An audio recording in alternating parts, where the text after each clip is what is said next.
మా పిల్లోడండి అసలుకి ఇప్పుడు ఫిబ్రవరి 14 వస్తుంది, లవ్వర్స్ డే. తల్లిదండ్రులు అందరూ అంటారు, మా పిల్లోడండి అసలుకి ఏ అమ్మాయి ఇంకా చూడ్డు, అసలు అమ్మాయితో మాట్లాడాడు, ఎంత సిగ్గో, ఇది అమ్మాయితో మాట్లాడ్డు. కానీ ఈరోజు నేను అంటాను, నీ కొడుకు అమ్మాయితో మాట్లాడ్డు, అమ్మాయిలు ఇంకా చూడ్డు. కానీ ఇదిగో ఒక అమ్మాయి ఎదురుగా వచ్చి, అరే రాజు బాగున్నావా అంటే బాగున్నా అని వీడి మెలికలు తిరిగిపోయి మాట కలిపి మెసేజ్ పెట్టి వాట్సాప్లో చాట్ చేసి తెల్లవార్లు ఫోన్ ఎదురుకుండా వీడు కూర్చున్నాడు అనుకో, వీడు బ్రతికేంటి? వీడు పాపానికి దూరంగా పారిపోయిన వాడేనా? వీడేం చేశాడంటే పాపానికి దూరంగా పారిపోయాడేమో, కానీ పాపం కళ్ళ ఎదురుగా వచ్చినప్పుడు పాపంలో పడిపోయాడు. మావాడు పాపం చేయడండి గొప్పోడు అసలుకే అన్నావు, కానీ పాపమే వచ్చింది కళ్ళ ఎదురుకుండా, పాపం చేస్తాడు. అది గొప్పతనం అంటున్నా నేను.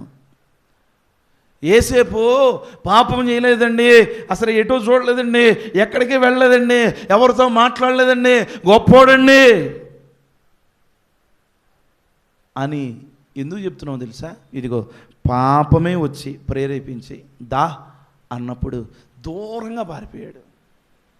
ఈరోజు నీ పిల్లవాడు, నీ పిల్ల అలా ఉందా? మన కుటుంబంలో పిల్లలు అలా జీవిస్తున్నారా?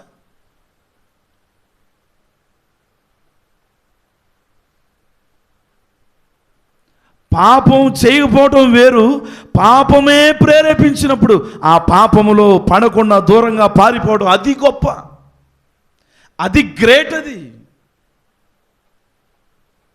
మరి ఈరోజు ఎంతమంది పిల్లలు పాపంలో పడిపోతున్నారు, ఎంతమంది పిల్లలు పాపంలో పడి నిండు నూరేళ్ల జీవితాన్ని పాడు చేసుకుంటున్నారు.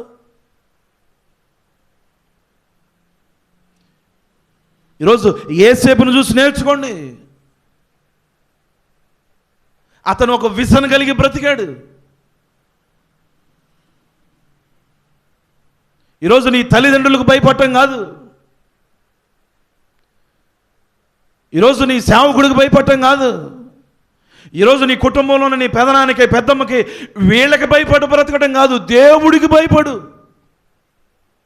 యేసేపు దేవుడికి భయపడ్డాడు.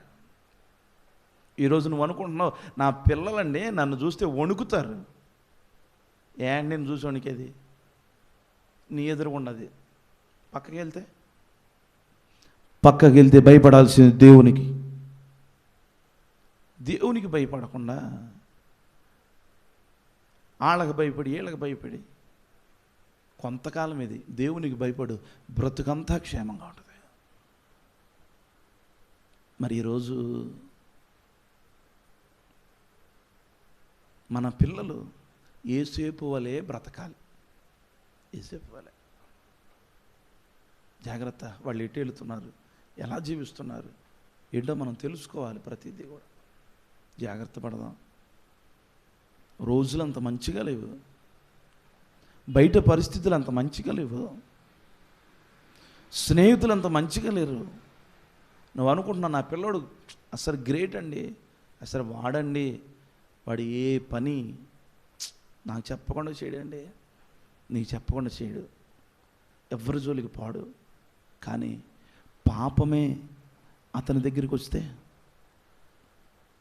పాపమే అతన్ని ప్రేరేపిస్తే, ఆ పాపంలో అతను పడిపోతే జాగ్రత్త. ఈరోజు మన పిల్లల్ని మనం కాపాడుకోవాలి, మన పిల్లల్ని మనం జాగ్రత్త పరుచుకోవాలి.